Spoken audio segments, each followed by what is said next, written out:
Hello student. आज हम discuss कर रहे हैं लेटेंट हीट। इससे पहले हमने डिस्कस किया हीट कैपेसिटी और specific heat capacity and molar specific heat capacity. अब हमने हीट कैपेसिटी में क्या देखा कि जब हम किसी मटेरियल को हीट प्रोवाइड कर रहे हैं तो उस मटेरियल में क्या हो रहा है, टेम्परेचर इंक्रीज हो रहा है। मोस्टली हम यही देखते हैं कि जब भी किसी मटेरियल को हम हीट प्रोवाइड करते हैं तो उसका टेम्परेचर क्या होता है, इंक्रीज होता है, टेम्परेचर राइज होता है। ठीक है, तो means for example if you consider some material, अगर हम एक मटेरियल को कंसीडर कर लें कि हम उसको ही क्या कर रहे हैं, टेम्परेचर प्रोवाइड कर रहे हैं। अगर मैं इस मटेरियल को अगर क्या करूँगा, टेम्परेचर प्रोवाइड करूँगा, अगर मैं टेम्परेचर प्रोवाइड करूँ मतलब इसमें क्या हो रहा है कि मैं इसको हीट ऐड कर रहा हूँ। अगर मैं इसको हीट ऐड करूँगा तो रिजल्टन क्या होगा, जो इनिशियल टेम्परेचर होगा वो कम होगा। जब हीट ऐड करेंगे तो इसका टेम्परेचर क्या होगा, राइज होगा। अब मोस्टली जो सेंस होता है, जब किसी भी मटेरियल को हम क्या करते हैं, हीट देते हैं तो उसका टेम्परेचर क्या होता है, इंक्रीज होता है। जैसे अगर फॉर एग्जांपल अगर एक कंटेनर लेके जिसके अंदर हम पानी डाल के हम क्या करें, सन के अंदर रख दें, सनलाइट के अंदर रख दें, सूरज की रोशनी के अंदर रख दें, तो हमारे पास क्या होता है कि जब सन की रोशनी उसके ऊपर गिरेगी तो वाटर के जो टेम्परेचर वो क्या होगा, अगेन इंक्रीज हो जाएगा। तो मीन्स यहाँ पर क्या हो रहा है कि हीट जो एब्जॉर्ब हो रही है in form of radiation, radiation से जो सन से रेडिएशन आ रहे हैं वो क्या कर रहे हैं, हीट प्रोवाइड कर रहे हैं किसको, वाटर को, और हीट उसके अंदर सब्सटेंस के अंदर ऐड हो रही है। रिजल्टन क्या हो रहा है, due to absorption of heat हमारे पास क्या है, हम कहते हैं कि इसका टेम्परेचर क्या हो रहा है, इंक्रीज हो रहा है due to absorption of heat. Heat absorb करने की वजह से इसका टेम्परेचर क्या हो रहा है, इंक्रीज हो रहा है। बट इन सर्टेन सिचुएशन, अगर कुछ ऐसी सिचुएशन होती है जिसके अंदर हम टेम्परेचर तो हीट को ऐड कर रहे होते हैं सब्सटेंस के अंदर, पर उसका टेम्परेचर राइज नहीं होता। पर उसमें क्या होता है, जो बॉडी के जो फेज होता है ना, फेज, फेज मीन स्टेट, जैसे हम कह रहे हैं हमारे पास कितनी स्टेट होती है, सॉलिड होता है, लिक्विड है, गैस है, ये हमारे पास तीन स्टेट है। अब नॉर्मली इस फॉर्म में क्या होगा कि हमारे पास सॉलिड है, लिक्विड है एंड गैस। अब इसमें क्या होगा, when the body change the phase, अगर जब बॉडी हमारे पास क्या कर रही है, अपना फेज चेंज कर रही है, सॉलिड से लिक्विड की तरफ आ रही है या फिर लिक्विड से गैस की तरफ हमारे पास फेज चेंज कर रही है, ड्यूरिंग चेंज इन फेज, अगर जब ये फेज अपना चेंज कर रही है तो हमारे पास क्या होगा, इसका टेम्परेचर जो होगा रिमेन कांस्टेंट रहेगा जब तक ये अपना फेज टोटली कन्वर्ट कर चेंज ना कर ले। जो फेज चेंज के दौरान हमारे पास जो है टेम्परेचर क्या रहेगा, सेम रहेगा। तो during a change the phase या स्टेट, या हम इसको कह लें कि स्टेट इन अदर सेंस हम कह सकते हैं, ये क्या है हमारे पास स्टेट, जैसे सॉलिड से लिक्विड की तरफ स्टेट हमारे पास चेंज हो रही है, उस चेंज इन स्टेट के दौरान उसका टेम्परेचर क्या रहेगा, सेम रहेगा। जैसे अगर लिक्विड से हमारे पास गैस की तरफ या स्टीम की तरफ मूव कर रही है तो इसके दौरान ये क्या हो रहा है, फेज चेंज हो रहा है, मीन लिक्विड से गैस के अंदर कन्वर्ट हो रही है, तो इसके अंदर टेम्परेचर जो है वो क्या होगा, चेंज नहीं होगा। तो टेम्परेचर की जो जब फेज चेंज होता है तो हमारे पास क्या होता है, टेम्परेचर रिमेन कांस्टेंट होता है। तो ये हमारे पास अब फेज चेंज हो रहा है due to certain heat provide to the state, हम उस स्टेट को, उस लिक्विड को, या हमारे पास जो बॉडी है उसको हम क्या कर रहे हैं, कुछ न कुछ हीट प्रोवाइड कर रहे हैं, उसी की वजह से उसका क्या हो रहा है, फेज चेंज हो रहा है। अब इससे जो एडेड हीट जो होती है ना, उस हीट को हम अगर कोई फेज सॉलिड से लिक्विड की तरफ हो रहा है चेंज, तो इसके दौरान जो इसको हीट प्रोवाइड की हमने, टेम्परेचर तो कांस्टेंट था, जब हीट तो प्रोवाइड की वो क्या करी, फेज तो चेंज कर रही है। इस टाइप की हीट को हम क्या कहते हैं, लेटेंट हीट कहा जाता है। क्या कहा जाता है, लेटेंट हीट कहा जाता है। Latent heat is also known as hidden heat भी कहते हैं। क्या कहते हैं बेटा, हिडन हीट। मीन हम तो हीट प्रोवाइड कर रहे हैं पर उसका टेम्परेचर जो है वो क्या होगा, फर्दर इंक्रीज नहीं होगा। अगर टेम्परेचर इंक्रीज नहीं हो रहा है तो हम कह सकते हैं ये हमारे पास क्या है, हिडन हीट। तो लेटेंट का मतलब ही यहाँ पर क्या है, सिंपल वर्डिंग के अंदर लेटेंट का मतलब है हिडन फॉर्म ऑफ जो हीट होती है ना, उसको हम क्या कहते हैं, फॉर्म ऑफ लेटेंट का वर्ड यूज करते हैं। अब हमारे पास क्या होता है, बेसिकली यहाँ पर जो है पॉइंट्स होती हैं हमारे पास डिफरेंट, जिसको हम हीट प्रोवाइड करने से पहले हमारे पास क्या है, सॉलिड है। सॉलिड से हमारे पास क्या हो रही है, वो मेल्ट होके हमारे पास, जिसको हम कहते हैं कि मेल्टिंग पॉइंट भी कहा जाता है। मेल्टिंग पॉइंट को डिफाइन कर रहे हैं यहाँ पर, melting point. Melting point basically क्या होती है, एक ऐसी पॉइंट जिसके अंदर हमारे पास जो सॉलिड सब्सटेंस हो उसको क्या हो, स्टार्ट हो, मेल्ट होना, तो उसको हम क्या कहते हैं, मेल्टिंग पॉइंट कहा जाता है। द टेम्परेचर एट विच, एक ऐसा टेम्परेचर हो, टेम्परेचर एट विच, उस पोजीशन के ऊपर क्या हो, एट विच ए सॉलिड जो क्या हो, स्टार्ट हो टू मेल्ट, उस पॉइंट के ऊपर वो क्या हो, स्टार्ट टू मेल्ट, मेल्ट होना स्टार्ट करे तो उस पॉइंट को हम क्या कहते हैं, इसका ले मेल्टिंग पॉइंट कहा जाता है, या फिर हम इसको in other word melting point, या फिर हम इसको कहते हैं फ्यूजन पॉइंट पर कहा जाता है। मेल्टिंग पॉइंट कहा जाता है, या फिर हमारे पास क्या है, फ्यूजन पॉइंट कहा जाता है। ठीक है, तो ये हमारे पास था कि अगर किसी मटेरियल को हम हीट से प्रोवाइड कर रहे हैं और उसका फेज चेंज हो रहा है, रिजल्ट में उसका टेम्परेचर जो कांस्टेंट ले रहा है, तो उसको हम क्या कहते हैं, लेटेंट हीट कहा जाता है। अब ये इसी का, जैसे हमने कहा melting point is also known as fusion point, इसी तरह एक और पॉइंट होती है जिसको हम कहते हैं फ्रीजिंग पॉइंट। इसका जो रिवर्स प्रोसेस होता है, दैट टेम्परेचर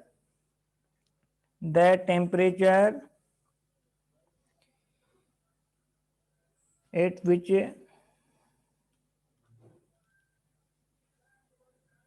a substance जो सब्सटेंस होगा क्या होगा, चेंजेस फ्रॉम लिक्विड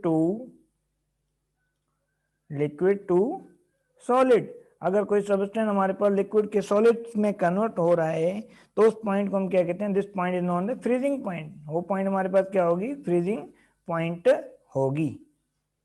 क्या होगी, जब हमारे पास कोई सब्सटेंस है जो क्या है, चेंज हो रहा है फ्रॉम लिक्विड टू सॉलिड, अगर लिक्विड से सॉलिड की तरफ चेंज हो रहा है तो उस पॉइंट को हम क्या कहते हैं, this point is known as a freezing point कहा जाता है। तो यहाँ पर बेसिकली हमारा जो टॉपिक था वो क्या था आज का, लेटेंट हीट। अगर हम किसी भी सब्सटेंस को हीट प्रोवाइड कर रहे हैं और उसका टेम्परेचर क्या है, कांस्टेंट है रहा है, और उसका जो फेज है हमारे पास क्या हो रहा है, वो चेंज हो रहा है, तो इसको हम कहते हैं लेटेंट हीट। अब latent heat that can divided into two part, इसको यहाँ पर मैं थोड़ा स्क्रीन को क्लियर करके, लेटेंट हीट को हम क्या करते हैं, डिवाइड करते हैं दो पार्ट। लेटेंट हीट का मतलब क्या है, हिडन हीट, हिडन हीट कहा जाता है। ठीक है, लेटेंट हीट को हम डिवाइड करें दो कैटेगरी के अंदर, एक हमारे पास क्या है, लेटेंट हीट ऑफ फ्यूजन है, फर्स्ट का नाम देते हैं लेटेंट हीट ऑफ फ्यूजन, और सेकंड जो पार्ट है हमारे पास, that no latent heat of vaporization, latent heat of vaporization. तो ये हमारे पास का सेकंड पार्ट है, latent heat of vaporization of water. तो यहाँ पर लेटेंट हीट ऑफ आइस का आज बात करेंगे, और हमारे पास क्या है, लेटेंट हीट ऑफ वेपराइजेशन जो होगी किसकी होगी, वाटर की होगी। ठीक है, तो ये हमारे पास दो पार्ट आज हम डिस्कस करने हैं यहाँ पर। तो पहले हम आते हैं लेटेंट हीट ऑफ वेपराइजेशन। हमारे पास जो लेटेंट हीट ऑफ फ्यूजन के बारे में डिस्कस करते हैं। लेटेंट हीट ऑफ फ्यूजन क्या होती है कि latent heat of fusion that can indicate by L, latent heat of fusion जो है उसको according to our book that can indicate by L, किससे इंडिकेट की जाती है, एल से इंडिकेट किया जाता है, या इन अदर वर्ड कोई और बुक होगा साइंस में तो एच एफ से भी हम इंडिकेट करते हैं, जिसको कहते हैं हीट ऑफ फ्यूजन कहा जाता है। क्या कहा जाता है, heat of fusion, H F से इंडिकेट किया जाता है। ठीक है, तब हम एच एफ को या एल को हमारे बुक के अंदर एल के नाम से इंडिकेट किया गया। लेटेंट हीट ऑफ फ्यूजन जो है, लेटेंट हीट ऑफ फ्यूजन को हम फर्दर एक्सप्लेन कर रहे हैं। हमारे पास क्या होती है, the amount of heat energy, the amount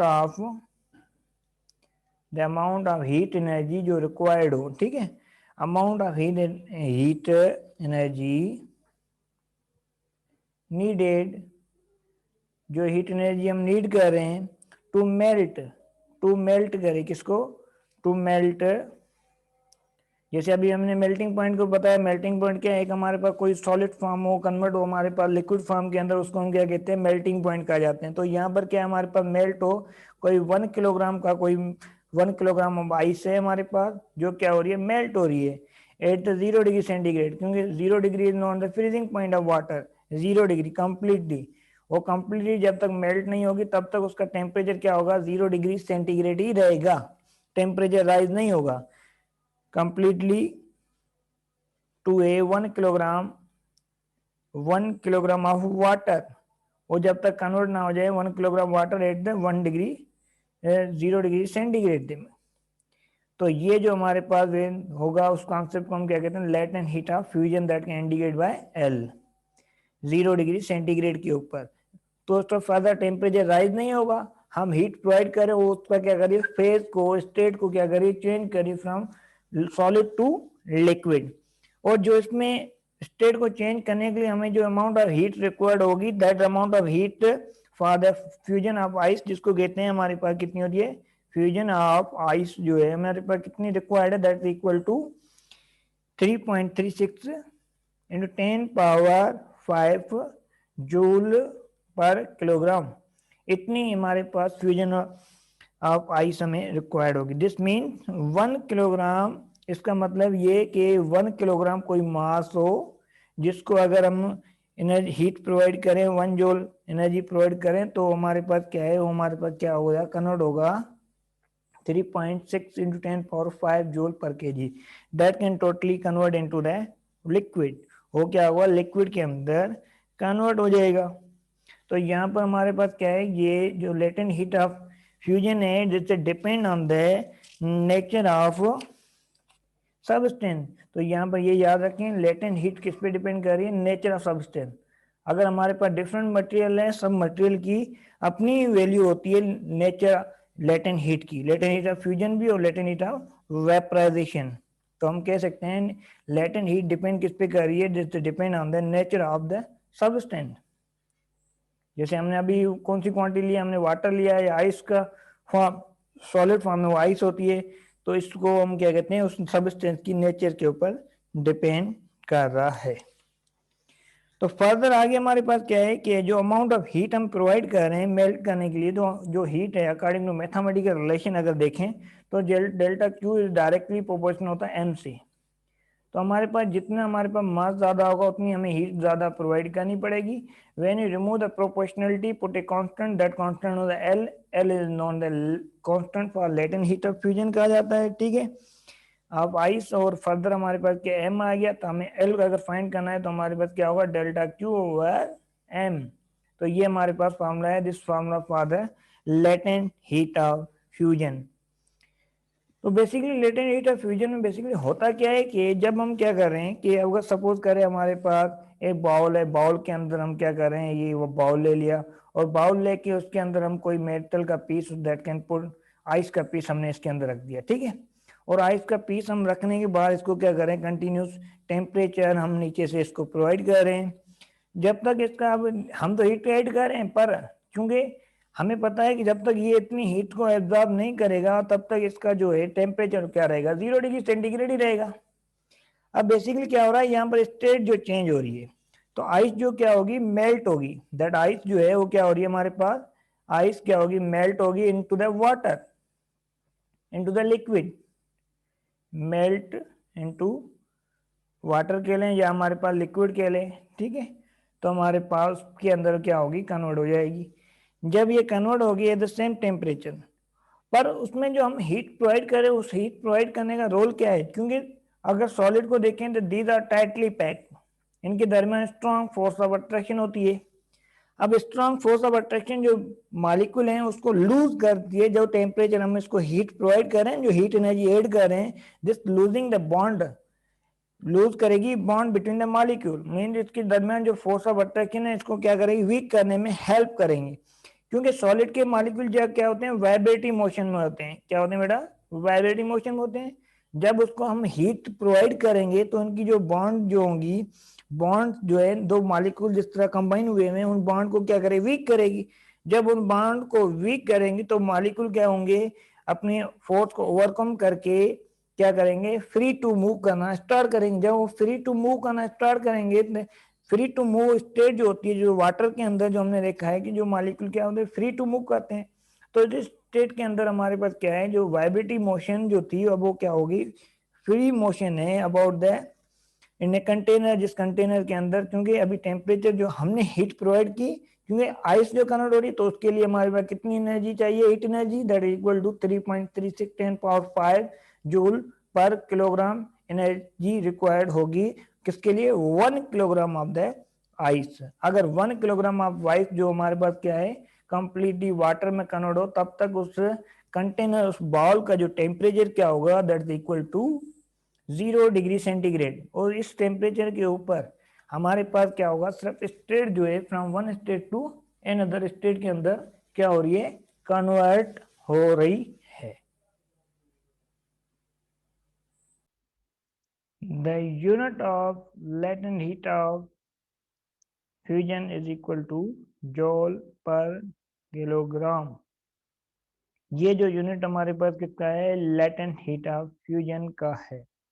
और नेक्स्ट जो हमारे पास टॉपिक होगा, that is known the latent heat of vaporisation.